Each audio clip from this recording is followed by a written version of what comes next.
ニンドチャンネルへようこそ。今回はインドネシアの歴史をご紹介します。それではご覧ください。Sejak tahun 1873 hingga 1904, Belanda terlibat perang dengan Kesultanan Aceh yang disebut dengan Perang Aceh. Perang Aceh menjadi salah satu perang terlama di dunia. Upaya Belanda untuk dapat menguasai seluruh wilayah Sumatera ini terganjal di wilayah Aceh karena kerasnya perjuangan mereka. Selain itu, kurangnya informasi tentang daerah tersebut juga telah membuat Belanda benar-benar kewalahan. Dengan pertahanan seperti itu, Aceh menjadi kota yang sangat sulit untuk ditaklukkan oleh Belanda. Perang Aceh terjadi karena keinginan Belanda untuk menguasai Aceh seiring dibukanya terusan Suez pada tahun 1869, di mana kedudukannya akan semakin penting baik dari segi strategi perang maupun jalur perdagangan. Sebelumnya, tanggal 17 Maret 1824, Inggris dan Belanda sudah sepakat tentang pembagian wilayah jajahan di Indonesia dan Semenanjung Malaya. Dalam kesepakatan tersebut, Belanda disebut tidak dapat mengganggu kemerdekaan Aceh. Namun, Belanda tetap berusaha melancarkan serangan terhadap Aceh yang jauh dari ibu kota. Kewaspadaan Sultan Aceh meningkat dan bersiap untuk menghadapi segala konsekuensinya. Pada tahun 1871, terjadi penandatanganan Traktat Sumatera antara Inggris dan Belanda yang semakin membuat Aceh khawatir. Dalam perjanjian tersebut, Belanda diberi kebebasan untuk memperluas wilayah di seluruh Sumatera, termasuk Aceh.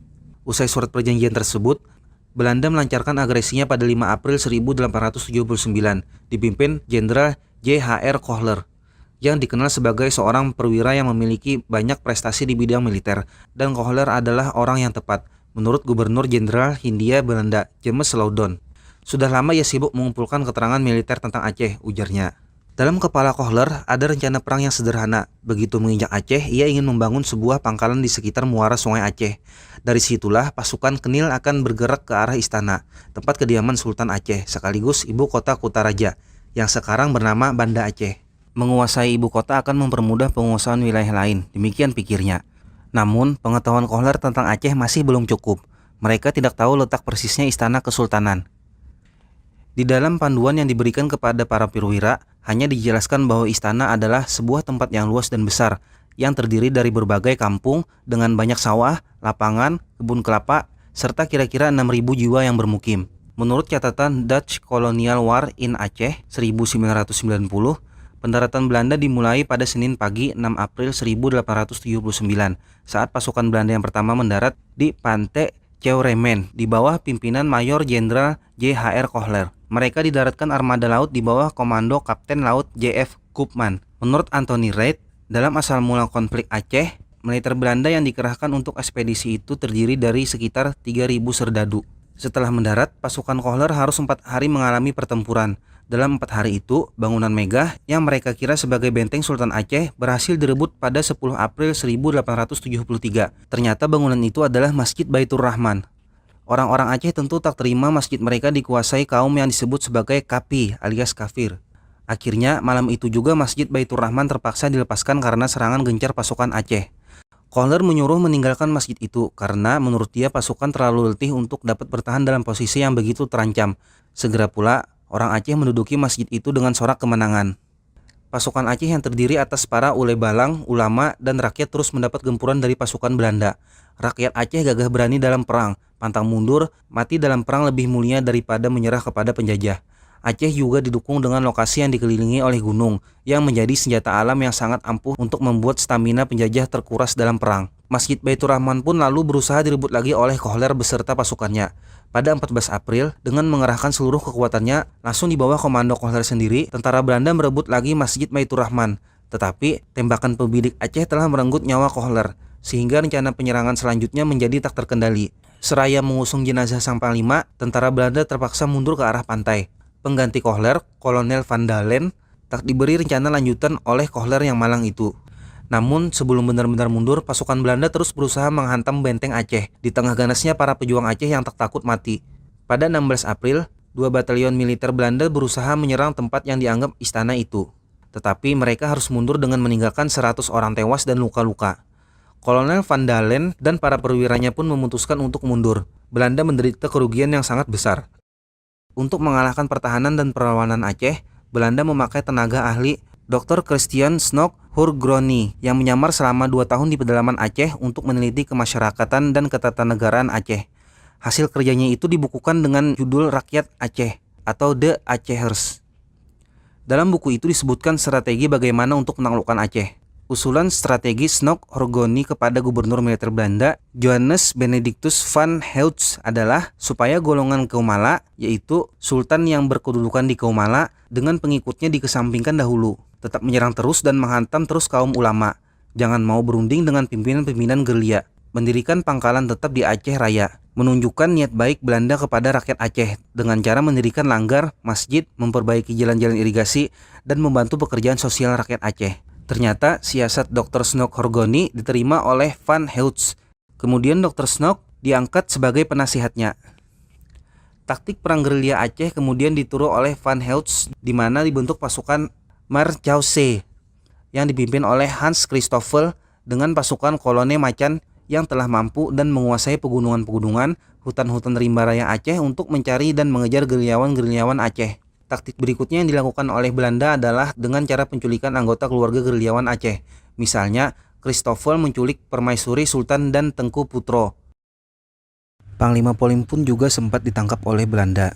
Namun, Panglima Polim dapat meloloskan diri, tetapi sebagai gantinya ditangkap putra Panglima Polim, Cut Po Radeu, saudara perempuannya dan beberapa keluarga terdekatnya. Akibatnya, Panglima Polim menyerahkan senjata dan menyerah ke Laksomawe pada Desember 1903. Setelah Panglima Polim menyerah, banyak penghulu-penghulu rakyat yang menyerah mengikuti jejak Panglima Polim. Taktik selanjutnya yaitu pembersihan dengan cara membunuh rakyat Aceh yang dilakukan di bawah pimpinan Gottfried Conrad Ernest van Dalen, seperti pembunuhan di Kutareh yang terjadi pada tanggal 14 Juni 1904, di mana 2.922 orang dibunuhnya, yang terdiri dari 1.773 laki-laki dan 1.149 perempuan. Kondisi rakyat Aceh mulai melemah karena kematian dari beberapa pemimpinnya. Terlebih, strategi merusak dari dalam yang dijalankan Snok Horgonje juga berjalan dengan mulus dan semakin memperlemah pasukan dan rakyat Aceh.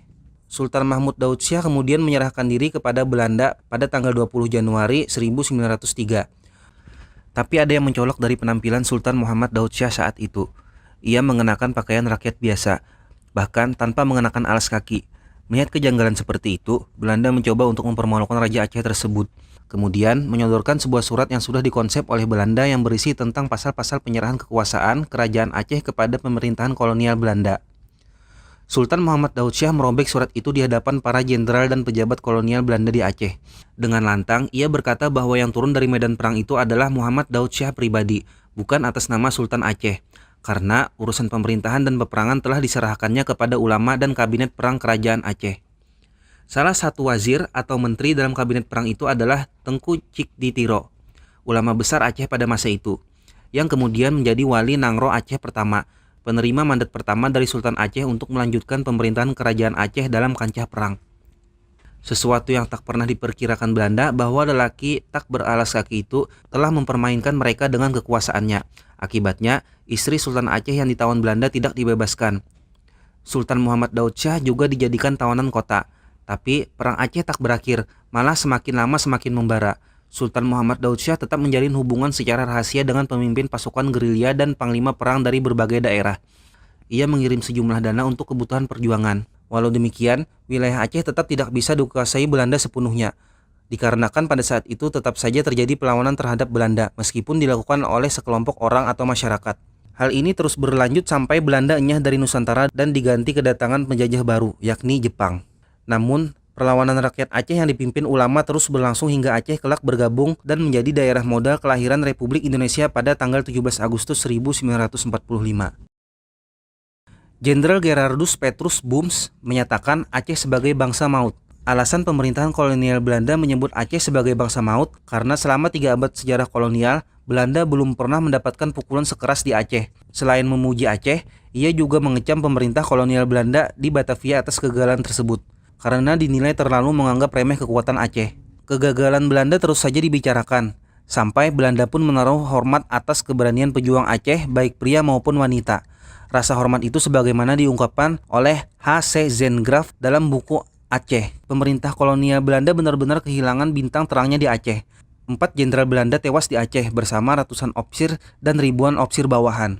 Kuburan Kerkhof Pelcut yang berada di Kecamatan Baitur Rahman, Kota Banda Aceh, menjadi bukti sejarah bangsa maut tersebut. 最後まで動画をご覧いただきありがとうございます。この動画が気に入った方は、ぜひチャンネル登録よろしくお願いします。